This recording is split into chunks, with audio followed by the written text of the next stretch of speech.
We just want to be the best at what we do.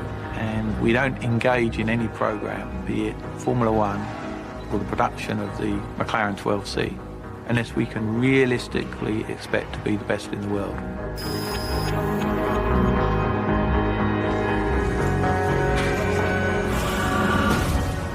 If you built a Formula One car and you wanted it to go as quick as it possibly could, with massive amounts of horsepower, these are the trick bits you'd put on a Formula One car. It's British engineering at its best. We are taking on the world's sports cars. Formula One has the most technically advanced gadgets. You know, it's like NASA of motorsport. I think NASA would compare themselves to us, to be quite honest. Temperatures come out of the exhaust are approximately about 800 degrees. So we've seen problems with the bumpers melting before. To actually be here looking at the car like this at this stage of the program is unheard of. This is almost as if it's in the womb of the mother. Not even the doctor has seen it yet.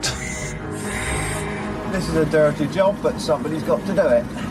Heavy most of the time, hot some of the time. It's more than just one person's dream. This holds really the future key to 800 jobs in automotive. There's a lot riding on this working.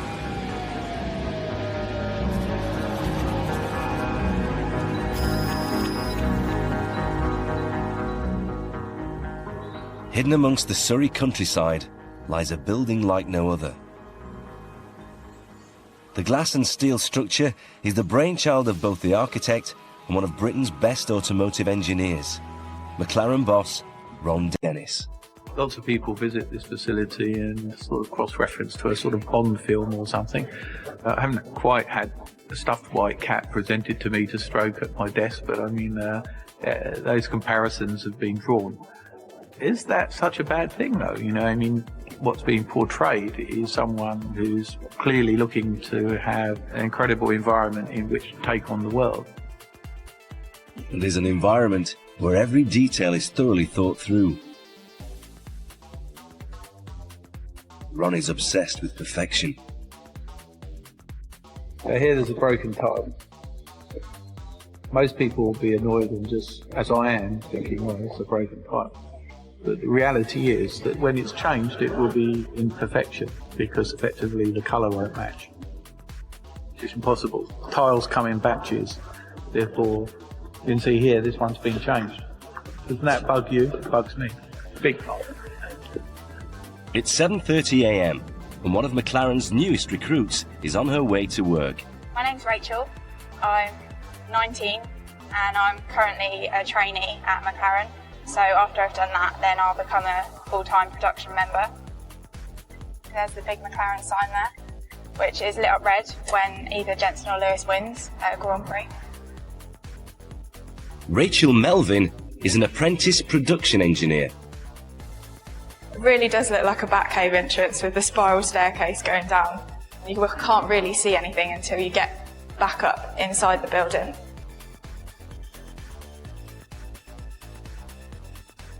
This is not really a general entrance corridor like any other building would have. I thought at first it looked like Charlie and the Chocolate Factory. You know, when they've got that massive white door that just goes into nowhere. There's no question in my mind that you are being mentally decluttered, and it's a cleansing experience. You are stimulated by the whiteness. I think there's a slightly sterile feel, but it's a small price to pay for someone coming into the building and then having the impact of all the colour that comes as a result of the products that we make. Comfy trainers off, big clumpy work boots on. Not really a girly type shoe, but have to put up with it.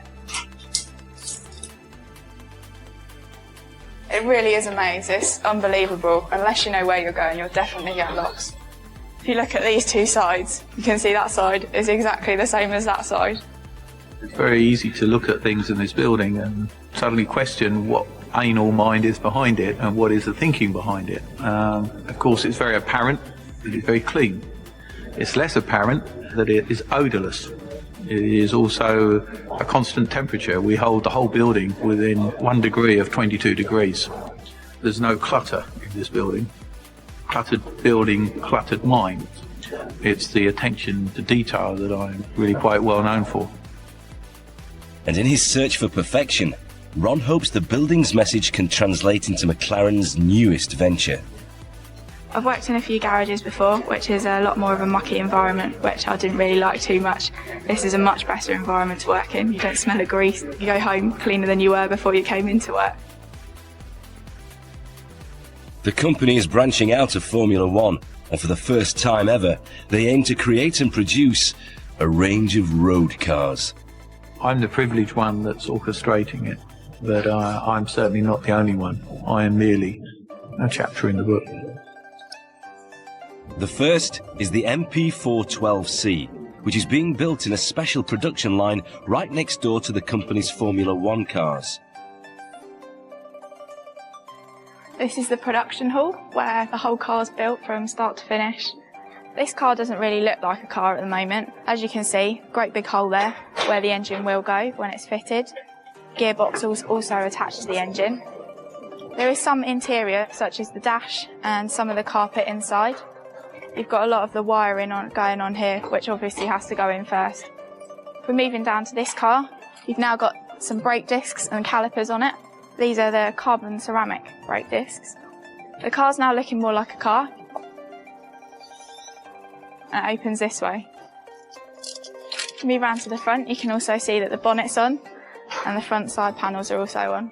This new venture is a big risk. The company has already invested nearly £800 million into what is a very competitive and established industry. It's great for engineering within the UK. To have a real brand that's exciting can really take the fight to a lot of brands around the world and supercars around the world. At £168,500 each, the new car is clearly aiming at high-end luxury customers. Customers who just might want a piece of Formula One engineering for themselves.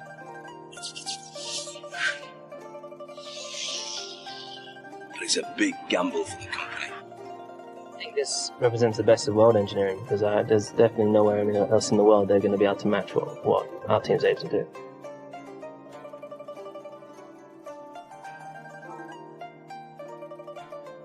At this end of the building, we have the Formula One team with all the inherent technologies that are needed to support it. Here are the cars that were racing just 2 days ago. Engineering innovations from over 50 years of experience have often placed McLaren on the winning podium. But Ron knows he'll have to enjoy the same success with his new venture if it's to pay off. I've never really embraced coming second. I've always considered coming second as being the first of the losers. Formula One technology means the company builds some of the fastest and most sophisticated cars in the world. But mass producing this car is going to be a whole new ballgame.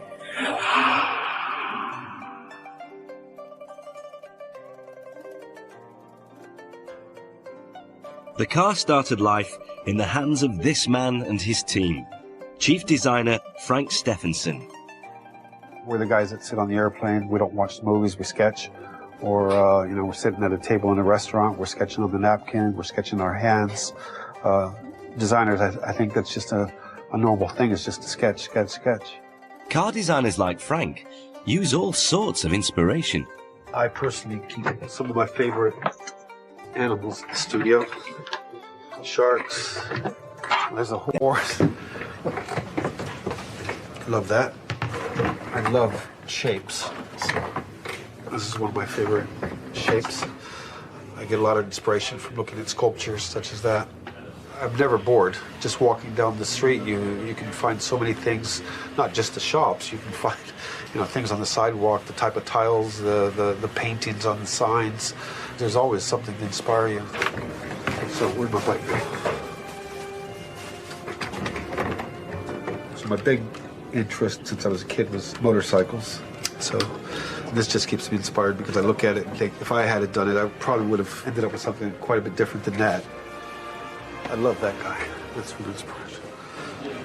You think we're kids because we're allowed to have these toys in front of us. Well, that's the nature of any designer. You'll find that they have a toy shop around them. The Fokker DR1, this is my favorite plane.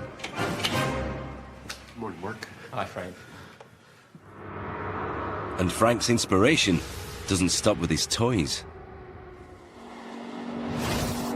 I mean, if you look at the animal kingdom, you'll see a lot of animals that are built for speed. None of them have fat on them. They're all shrink wrapped. I mean, you can really relate to all the energy being coiled over the rear wheels, especially because that's the driving part of our car in the back. As an animal or a cheetah, whatever, they're driving off the rear legs most of the time. And you get the undulations of the skin and the muscles actually pushing through. That's an element that we're starting to find, starting to actually bring into the design. Animals that have gone through hundreds of thousands of years of evolution are still around, still look extremely beautiful. Nobody says, that a cheetah doesn't look beautiful. It's an optimized design of what works, and therein lies the beauty of perfected design. While computers help Frank conceptualize his designs, it's vital for him to bring his computer images to life, something he can physically touch. Good. Now I'm taking you into the design studio. It's probably the most restricted area in the McLaren Technology Center. Very rare that people come in here, even within McLaren itself. So what I'll show you is what we actually do in here. And when you come in, you'll notice there's a very sticky pad here. That collects anything that's on your feet. So we have a very, very clean area here to work in. What you're going to see is the clay model. And contrary to popular belief, it's actually done by people who build it by hand. So mostly they're like trained sculptors who are very, very efficient at creating a physical object from a sketch. And they're masters at what they do. McLaren are incredibly secretive when it comes to showing off their clay designs, because they are constantly experimenting with the finer shapes and contours for their cars. To actually be here looking at the car like this is unheard of. We don't let anybody in. I mean, for us, it's a joy to come in and see the baby sort of being developed. This is almost as if it's in the womb of the mother. The advantage of clay, it's been around for the whole history of car design, is because you can actually put it on the model, and then if you put too much on, you can take it off. If you need more, you can put it on. It's almost a labor of love. I mean, you have to actually get very close to the model and feel how the transition from a hard radius goes to a softer radius. We can't do that on a computer screen. I mean, it's almost as if you can design the car blind. You don't have to see it, you have to feel it. And by feeling it, you feel if it's right or if it's not right. The design work is obviously the first thing a customer sees. But underneath the skin, engineers have taken advantage of some of their Formula One innovations. Chief mechanic to racing legends Ayrton Senna and Alain Prost, Neil Trundle has worked with McLaren for over 4 decades. You do 10, 15, 20 years of travelling, and then you kind of think you've seen every hotel and track. The passion doesn't go, but then you want to find a job at base, see the family. This is the F1 preparation area, where we prepare the cars for demonstrations, for testing, and also we prepare our old historic cars. This is MP41, the first carbon chassis Formula One car ever made. This is an old friend of the family. The new car has its genesis in this Formula One car, the first to use a lightweight material borrowed from the aerospace industry, carbon fibre. Everyone had narrow chassis, same kind of shape as this. But because of this inherently weak area here, the aluminium chassis were twisting. When we did the carbon chassis, we realised we achieved 100% stiffer chassis than had been made before. So suddenly our car was, the leading technology. Some of the other teams said that it was a fragile material, that it would shatter, but all the accidents we've had in it proved that it was up to the job. And since then, carbon chassis have got stronger and stronger and safer. But this was the start of it.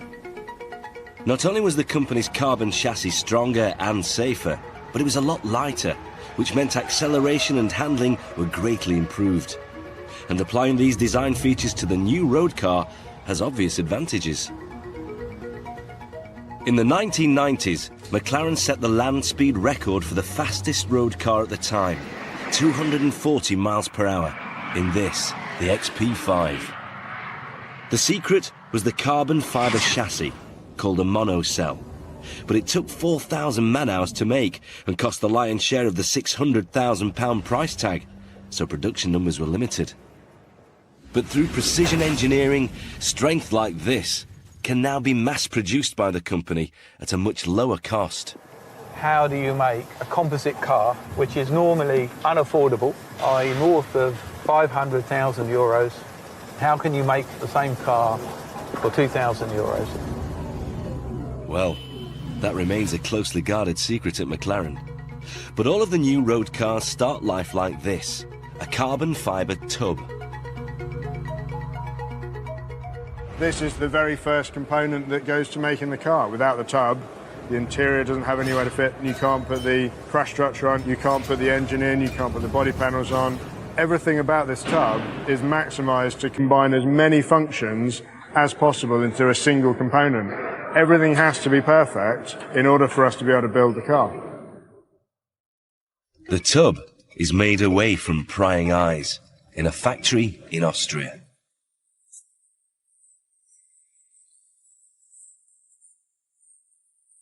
Now what I have here is a biax material, which means that on one side you have fibres running that way, and on the other side you have fibres running that way. And that's held together by the stitching that you can see here. Now, by layering this up in different ways, by using the triax material and the biax material, we can orientate the strength in the direction that we want it without adding additional weight.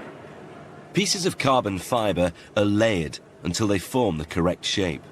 This is the part of the process that I'm really excited about. It's where we actually combine the carbon fibre preforms with the resin that will hold the whole lot together and form the carbon monocell. So we have three different areas of this system. We have the preform loading section, which is what you can see behind me. We have the transfer system, which will then take the tool from this area into the press. We then have the resin injection system, and that is where all of the clever bits are done. This machine is where a secret process injects a resin into the mould under intense pressure. Unfortunately, I can't go into too many details because it is top secret. It's the sensitive area of the tub where we really don't want everyone to understand exactly how we make what is effectively the recipe for the tub. This secret system is completely unique to McLaren and means a new tub can now be produced about every 4 hours. With this process, we've reduced the number of man-hours it takes to build the chassis from 4,000 on the F1 road car down to 4 hours on the MP412C. It makes me really proud. Once the engineers have the monocell back in the UK, the rest of the car can start to be built. The first stage of the assembly takes place at Unit 22, 2 miles from the main building. Welcome to body assembly. So this is the start of the MP412C. This is where we get the first components, the start of the production line for us. So within this unit, we're completing that monocell prior to it going to paint. The first things added to the tub are the crash structures, which help absorb energy in the event of an impact. Every car is hand-built and assembled by a team of engineers. You load these longies, you load them into here with the clamps and so what. Slide it in, put the bolts in, tighten the bolts up, jobs are good and out it comes like. It looks all technical and tricky and that, but really it's just 3 parts there. All that just to put 3 parts on. That's what the jig's for, is to make sure they're all in the right position. Many of the body parts are made from a special lightweight plastic material and are secured using an extremely strong adhesive. This allows them to bond plastic, carbon fibre and aluminium together, and is the same bonding technique used in the aircraft and space industry. Better than super glue, but you've got 2 parts to it, got the orange and the yellow sides. One's a hardener. Once it's bonded, it doesn't come apart. Once you've applied all the adhesive, then you've got to put the parts into the jig. You line it up on these 2 holes here, it's lined up on these 2 pins here. And then you put that in, pull the clamp round, and locks it into place. With the body panels attached, the car is moved from jig to jig, where the various other parts are fitted into place. It's like a big airfix kit, really, you know, it's a similar sort of thing, obviously a little bit more complicated. I mean, there's so many clamps and heaters, you just got to make sure they're all on.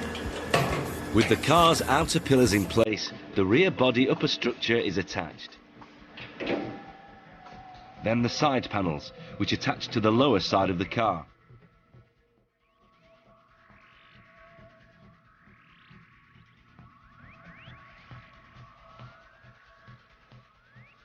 And with the rear panels fitted, the roof tops the list, and the body is complete.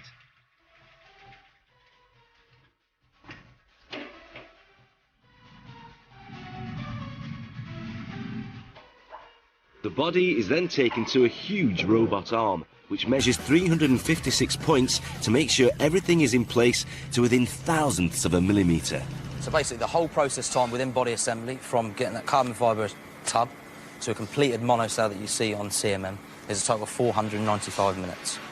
Our main aim within the facility over in MPC will be to get one car out every 45 minutes. Currently, the new car is assembled within 2 separate buildings. But to streamline the process, a new facility is being built to house everything under one roof. And if the company is to make this a viable project, they need to ramp up production from 10 to over 80 cars a week. One of the biggest challenges when you're focused on trying to build a supercar is, without question, paint quality. Painting cars is often an automated process, but here, even this is done by hand. It's going to take over 12 hours from the body first entering the paint shop until it leaves. And in this facility, attention to detail is everything. Yeah, we keep doing it till it's perfect, until every surface on this car is flat. Until all the imperfections are sorted, we won't let it go through. It can be tough, but yeah, we don't stop till we get it right. You're just fighting against dust, dirt, sweat, water. That's why we wear gloves, you know, sweat, like everything that can contaminate paint, no matter how small it is, will contaminate it. We all take a lot of pride in making sure it is perfect and some, you know. After a day's work, you can't wait to jump in the shower or bath, definitely. Plenty of deodorant, but the correct stuff, because some deodorants can contaminate the paintwork, so... Some hair gels do affect the paint as well, but with some people, I don't have to worry about that. No, I don't have to worry about that, no. Thank you, John.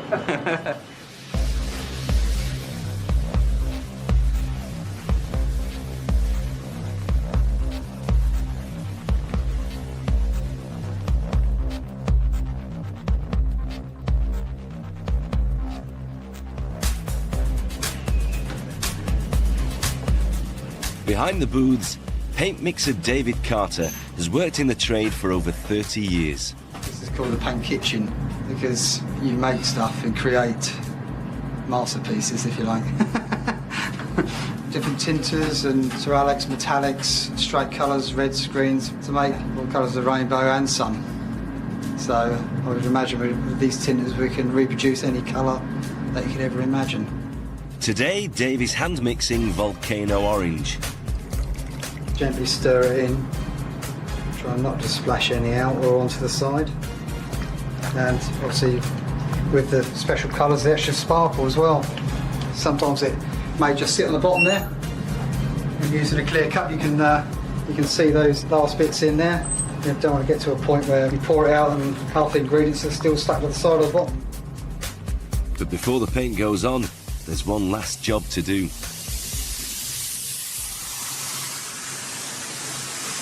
Basically, it's an anti-static gun. So we pass it over the vehicle and it takes away the static electricity, which again draws particles to the body and will end up as dirt inclusion. Finally, the paint can be applied. This is a pressure pot system where all the paint is in a pot at the front there. The pot is charged and then paint is fed through the line at a constant rate. Okay.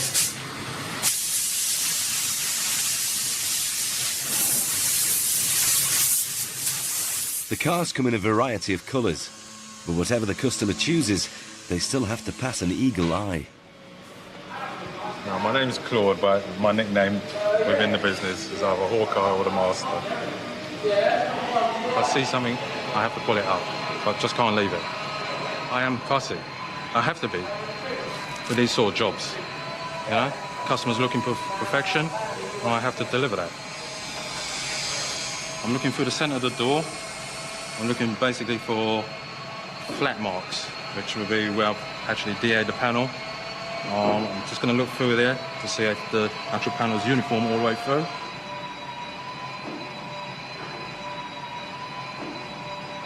going to be one of those days where this panel is going to be spot on. Once painted, the car is ready for the rest of the assembly process. First is the electrics, which come in something called a loom. In this box is the wiring loom for the car in its entirety. With over 2 kilometres of cable and 2,000 individual circuits, it takes a team of 3 men to put it in place. The way we put the loom in is operator 1 sits in the middle and feeds the loom from the inside of the car to the rear, and then feeds it to me, operator 3, from the inside of the car to the front. I am literally the middleman. One feeds and one tugs. Your knees and your back, they tend to hurt after about 10-15 minutes, but it's not too much, you get used to it. I run it across the back and then make sure it's not twisted, and then once I've made sure it's not twisted, there's a fir tree up here which I plug in, and then I drop it through this gap here, work out which wires go where. It's not too bad once you've done it a few times. You get the hang of it, you get to know which plugs go which side the wiring loom's got to go in. It's the nervous system, the veins. Without a loom, nothing's going to work. You have to be careful of the plugs, because they can break easily if you're a bit ham-fisted with it. But other than that, it's all right. We just work all right as a team. Everyone sort of mucks in and you just get the job done. Help everybody. Really. Help each other out where needed. It's all compact. It's like moving a stick and without breaking it. It's just a bit hard to move, get into place, try and get the plugs coming out in the right directions. And basically just getting it sitting nice so you can put the rest of the interior on top of it without wires bulging out everywhere. Can be tricky. The team fit out a loom in just 2 hours, but to hit the targets for the future, they'll be trying to do this job in 45 minutes, which means more workers and more space. Since March 2010, this purpose-built production line has emerged on the landscape right next to the main building for exactly that reason. Operations Director Alan Foster is in charge of the build. It's really only when you stand up on the hill that you actually see the true scale of the production centre. All you can see is probably the top 1/3. I mean, there's a basement underneath here. For McLaren to succeed with their ambitious business plan and recoup their costs, the new facility has to increase production to at least 2,000 cars a year. So what you've got here is general assembly. It's just a larger version of what we saw previously in the technology centre. It's a row of 18 cars on the right-hand side, 14 cars on the left-hand side that come back towards us before they move off into completion. When you open this door, you'll walk onto the production floor of McLaren Automotive. This is the new production centre for the 12C. So we've got body construction, which is just to the right of me. Just behind the wall is the new paint shop. And then, as I say, we've got general assembly and then final vehicle and line certification for the cars before they go out to the customers. You can create a facility to do today's job, but in 5 years' time, that facility possibly won't be able to do what you want to do. So then you're into large structural changes, equipment changes. Very expensive. So what we try to do is maintain openness, and there's only really 3 hard points in the complete facility: the rolling road, the monsoon and the paint shop. Everything else is completely interchangeable at almost within a week's notice. The carbon fibre monocell tub is not the only F1 innovation to cascade into the new car. They've also included a technology that was actually banned from Formula One. We've introduced some very innovative ideas over the years. Brake steer was our secret weapon. Brake steer was a 4th pedal inside the cockpit. So conventionally you have 3 pedals, the throttle, the brake and the clutch. We introduced a 4th pedal on the left, and in the corner the driver could squeeze that pedal and it biased the drive to the outside wheel and enhanced the turning of the car. Well, we kept it a secret for, I think, about 6 races, and then a journalist put his camera down inside the car and he got a picture of that 4th pedal and the secret was out. But it's a great method of improving the cornering. Neil's car had an extra pedal, but the 12C does this all via computer. At this speed, the car would normally follow this line, but using brake steer allows it to follow this line. holding the apex of the corner and killing any understeer. By taking into account the speed and steering angle, the computer works out the correct trajectory. Located in the front luggage compartment, it sends a signal to the inside rear brake when cornering, allowing the car to effectively pivot around the desired path. All you feel is like someone's grabbed hold of a pole on the inside of the corner and you're swinging around it, so it just buys you massive cornering performance without having to compromise high-speed stability, and so we've got the best of both worlds. But it's not just the brake steer that helps with handling. The braking system on the 12C means it can come to a complete stop from 124 miles an hour in just 5 seconds. Making sure the car will stop quickly and safely is a big responsibility, and today it falls to trainee Rachel, who's about to fit the brakes. I've taken the brakes apart before, I've taken the calipers off and a couple of the discs, but I haven't done it to process. On EPP. Cool. As an apprentice, Rachel is under the watchful eye of a more experienced assembly engineer. The torque values are all set for each bolt and for whatever material it's going into. It just ensures that it's not going to come undone and it's at the highest tightness sort of thing that the car can go for.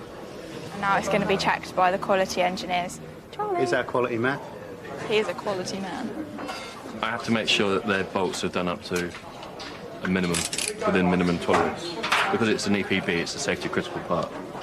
The parking brake has to be doubly checked just to ensure that it is at the right torque. 354, all good. Cool. Yeah, that's probably about the size of the wheel of my car, let alone just the disc. The disc has to sit completely flush on the hub, otherwise it can cause juddering when the car's braking. You want to stop pretty quickly from 150, so you don't want it juddering when you're trying to stop. It's all done hydraulically, so the fluid comes in here. And when you put your foot on the brake pedal, pushes the fluid round the system, and then that'll push the piston closed, which will clamp the 2 pads onto the disc. That's sort of a quick explanation, really. Just make sure the holes are lined up with the disc before you start. And the bolt in. That's it, yeah.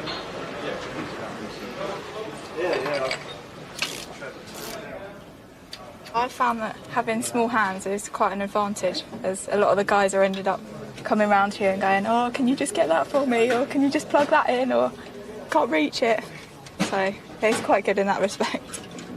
Yeah, I worked my way up through apprenticeship, and it's nice to see young people like Rachel coming through and really doing good stuff, you know, and it'd be nice to see them work their way up as well.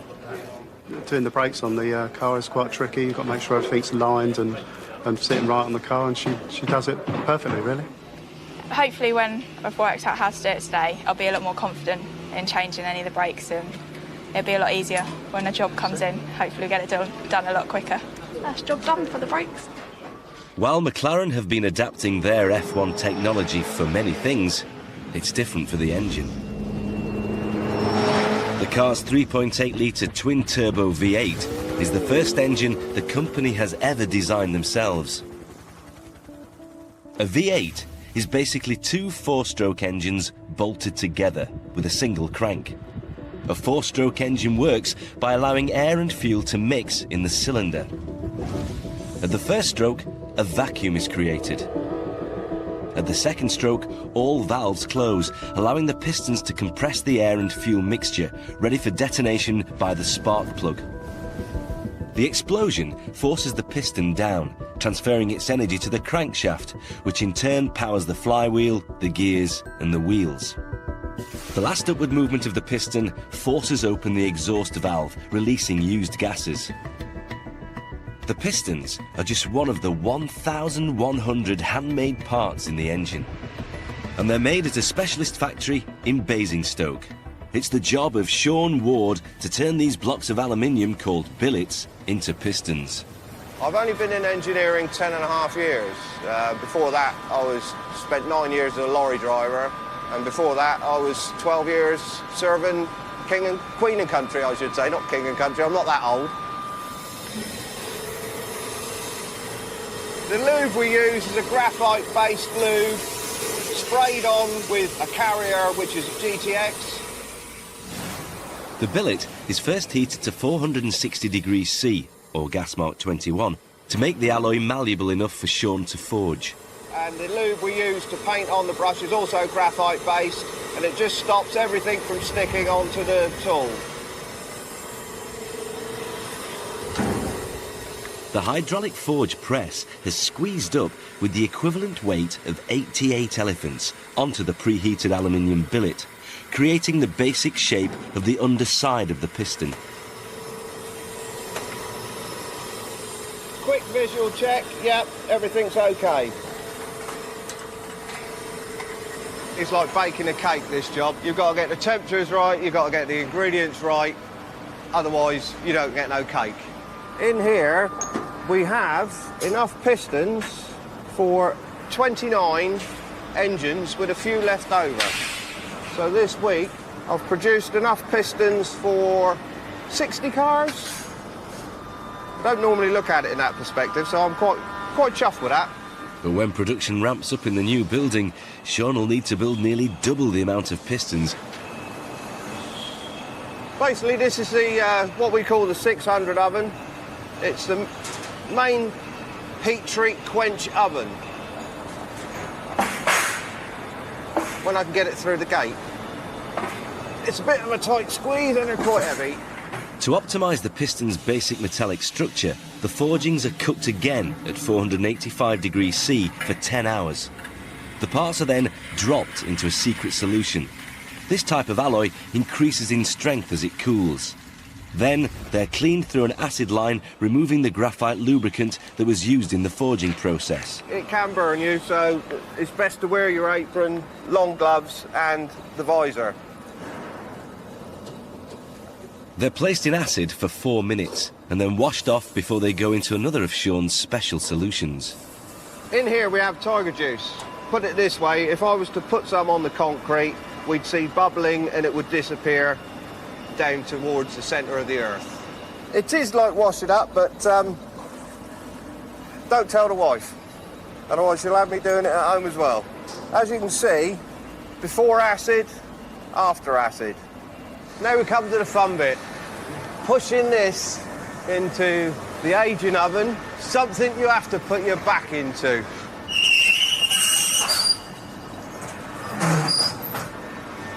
Close the door. Check the temperature. 185, job done.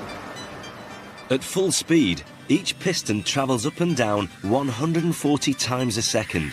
So precision engineering is essential.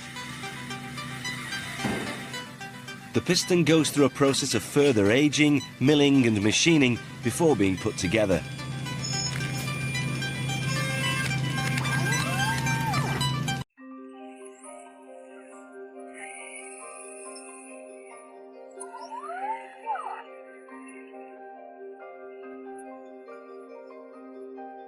So this is where we actually put the piston together with the piston rings, gudgeon pin and all the pins that go with it.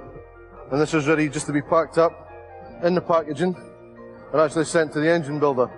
So we have a full set of engine pistons and a set of engine liners.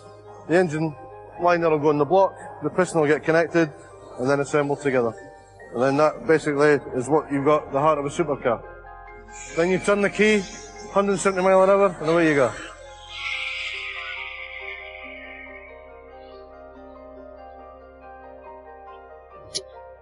Just up the road at a specialist engine manufacturer, the rest of the parts are assembled, with the pistons taking their place in the engine head.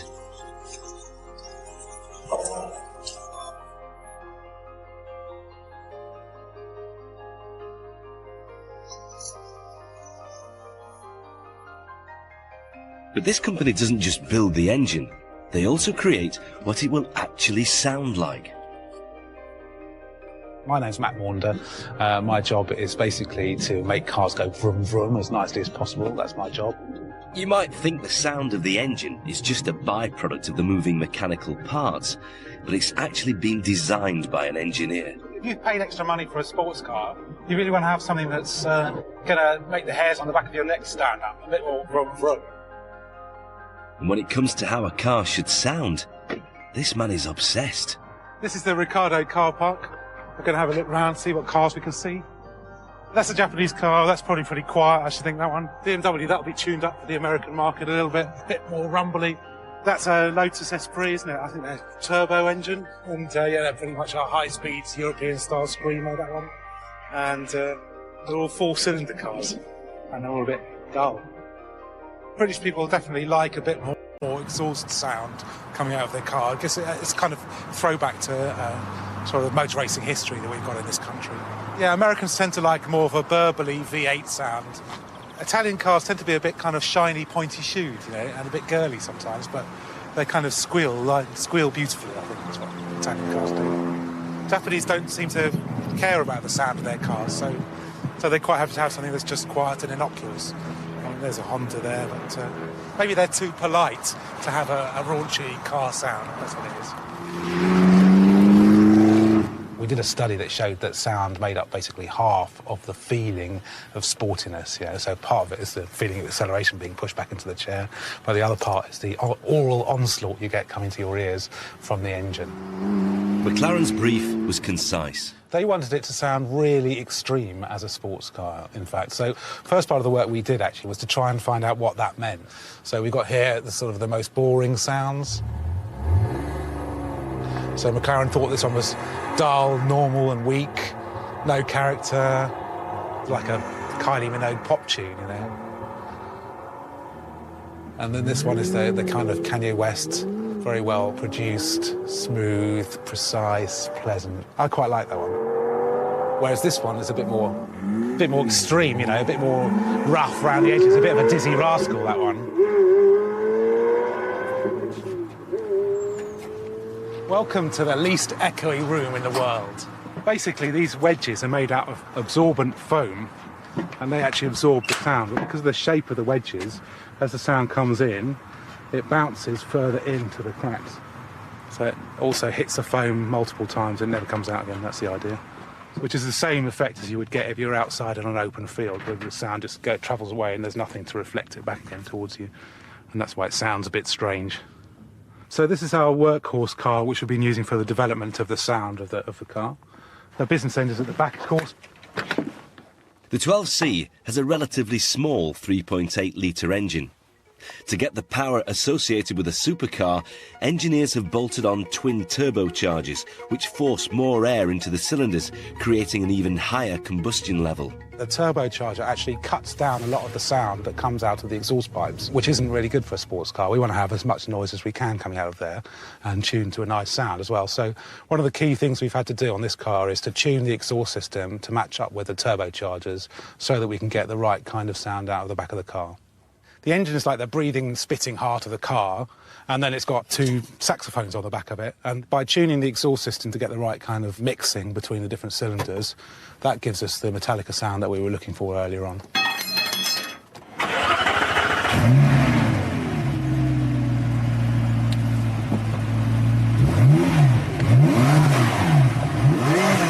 So that kind of got a bit of oomph to it, hasn't it, that? I really like that. I can really say, look, I did that. I made that car sound like this. And that just makes me feel quite proud.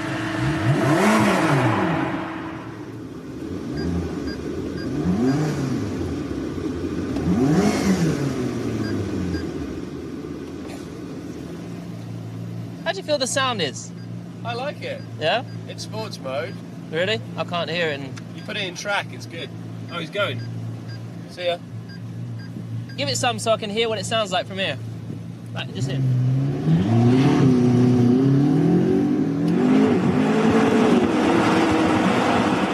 Okay, we're on the runway. It's slippery as hell. 4,000 RPM now. And now I'm dumping it.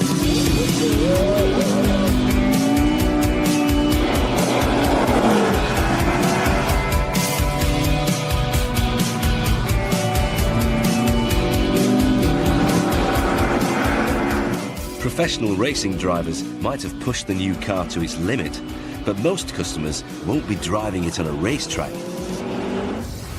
It's a road car, so how it handles on different surfaces all around the world is a top priority. Are we use these secret proving grounds for two reasons. One is confidentiality, so that we can develop our product to a level where we're happy to sell it. So, if we're going to make any mistakes, we want to make them in relative secrecy. The second reason that we come to proving grounds is that you can pretty much do within reason what you want with the car in terms of speeds and how fast you go around corners, and obviously you can't do that on the public road. This kind of testing allows them to find and fix faults before customers do, and they use specially built roads to do it. So this surface is a specifically designed, badly maintained road. It will expose any squeaks and rattles. We're now going on to the Belgian pave surfaces. So these generally give shorter wavelength inputs into the car and expose any kind of secondary ride issues that it might have, or if anything is going to drop off the car, it would be here. It does rattle you around a little bit driving over these things. These are the washboard surfaces, which are quite harsh and not dissimilar to sort of cat's eyes on a motorway, but more severe. It's quite difficult with a sports car that needs to be stiff in the corners to also be compliant on the bumps. The new car has some very clever engineering, which should allow it to cope with most road conditions. At each corner of it, there are independent spring and hydraulic dampers. Fluid-filled chambers are linked to each other. As high pressure meets high pressure under roll, the chassis stiffens. But to have a more comfortable ride on a badly maintained road, hydraulic lines connect the front and back, allowing each wheel to operate independently.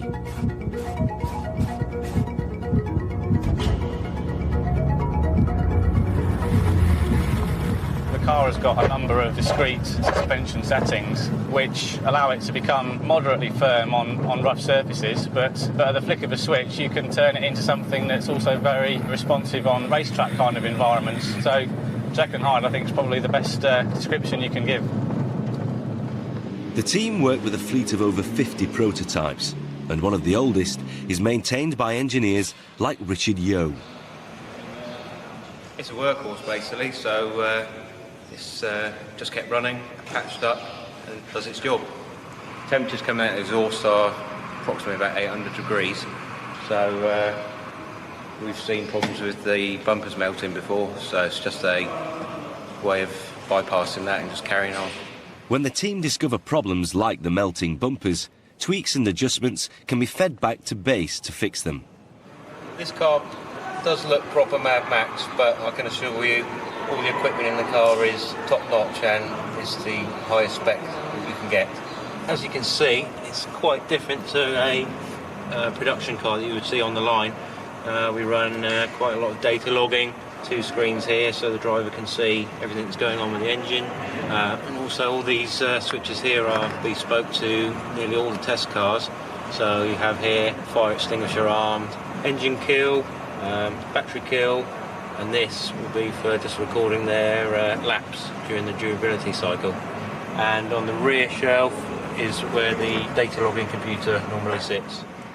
Having worked on this project for nearly 5 years, Richard has become rather attached to this prototype. Yes, my baby. I've worked with it for a long time now. What will happen to it eventually? It's going to get crushed. Yeah, it will die eventually, this car. Although it keeps refusing to. The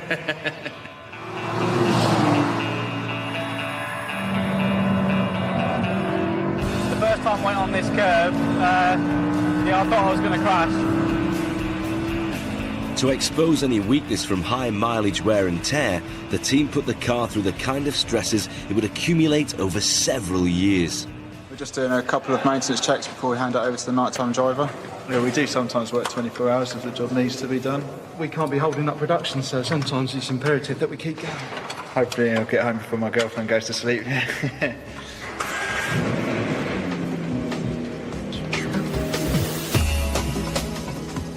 The testing program is not a 9-to-5 job.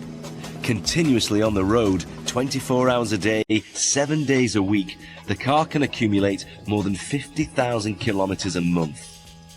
Tonight, it's the job of Rob to do the first 3-hour night shift.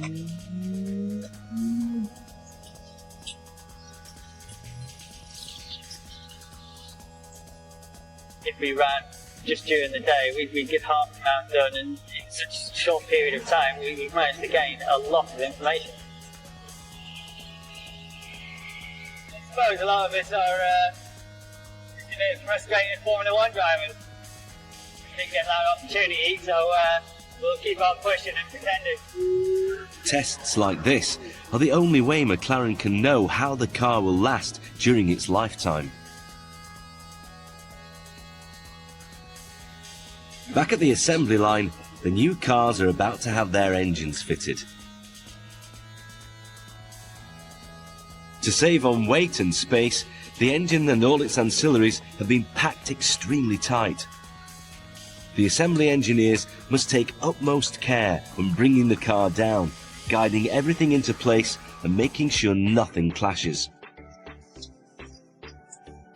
Bolts are put in underneath the frame and the engine is fixed in place. On other stations, the interiors, final body panels and wheels are also fitted. Currently, around 10 cars are rolling off the production line every week. But Operations Director Alan Foster will need to quadruple this output to meet the initial demands for delivery, and is looking forward to moving into the new McLaren Production Centre, or MPC for short. It's getting very busy. We're only about 2 weeks away from the planned move now to MPC, and frankly, we need to get into the new building very, very quickly now. My goodness, everywhere you see there are car parks. I think you could call that a pretty congested end of paint facility. Obviously we're limited for space here. We've only got 5 spray booths, so therefore we can't get as much output as we'd like. So the new facility should be speed things up a great deal. As you can see, it's like a car park at the moment. McLaren need to start selling these cars as soon as possible in order to recoup their multi-million-pound investment.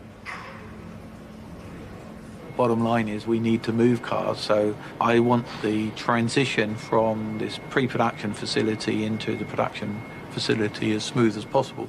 Despite the mounting pressure, the company remains a stickler for detail and continues with its drive for perfection. The casters have arrived and the suppliers changed the colour of the rubber, and that's not acceptable. It's not the colour that I ordered. So it's going back and they're going to change them. That times 400 throughout the build facility would just look too dark against the background that we've developed within MPC. The colour it should be matches the cabinet and the walls in this room. As you can see, a couple of shades too dark. With the new casters in the post, it's now just weeks before McLaren need to start delivering cars to customers, and today is the day of the big move. My plan is we will take them over in groups of 20 so that we can give them an induction. Yeah. Kind of show them station locations, etc. Cars will be going after lunch from here. By the end of play today, I expect all of my team to be out of their lockers and go to work in there tomorrow morning. Okay, thank you very much, guys. It's taken 14 months to build, and Alan realises the hard part still lies ahead. It is quite a massive move. To think that you're going to move a whole factory in less than 8 hours is quite insane, really. Body assembly and the paint teams are the first to move in, and Executive Chairman Ron Dennis is on one of his frequent inspections.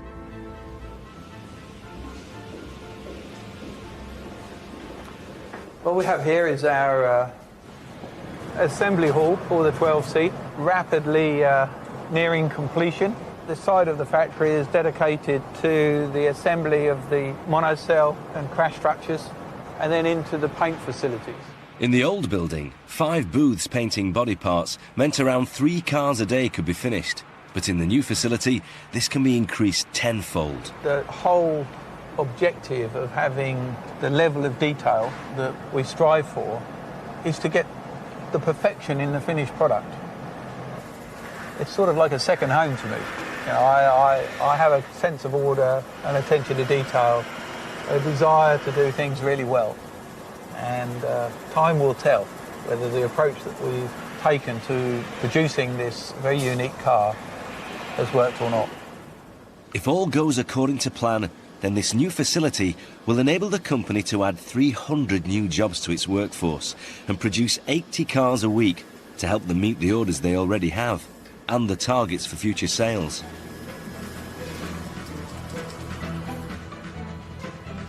But now it's time to unveil the new car at the new dealership in London's Knightsbridge.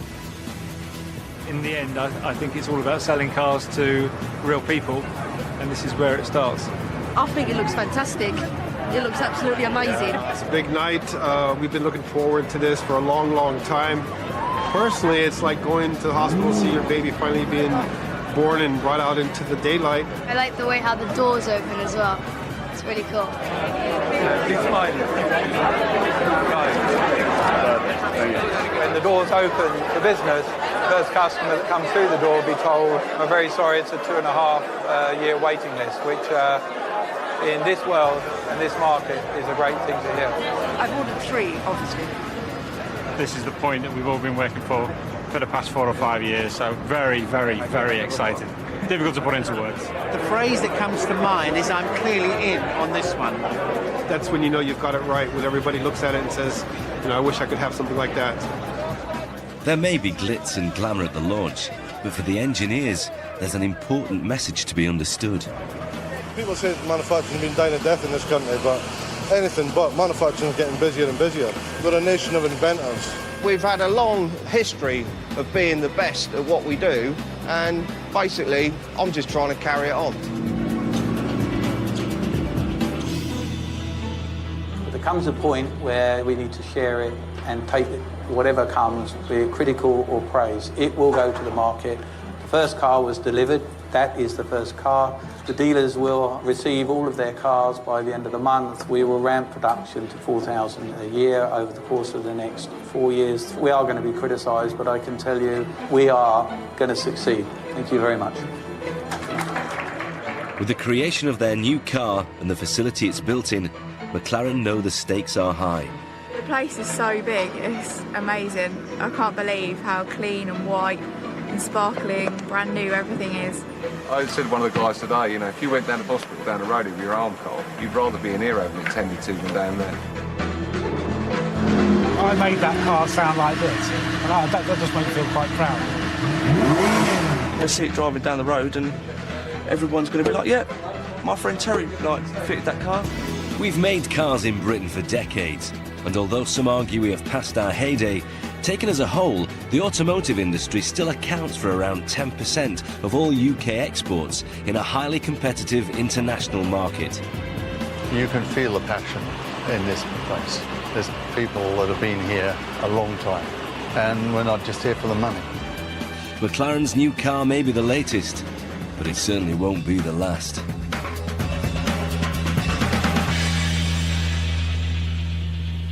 In the next programme, we meet the engineers in one of Britain's most high-tech industries and discover how to build a satellite.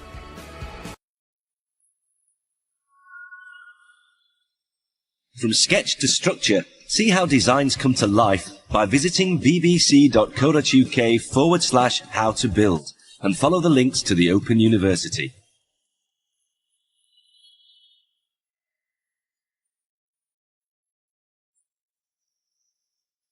Next this evening, stay with us for a question of survival and medicine on the front line with Michael Mosley.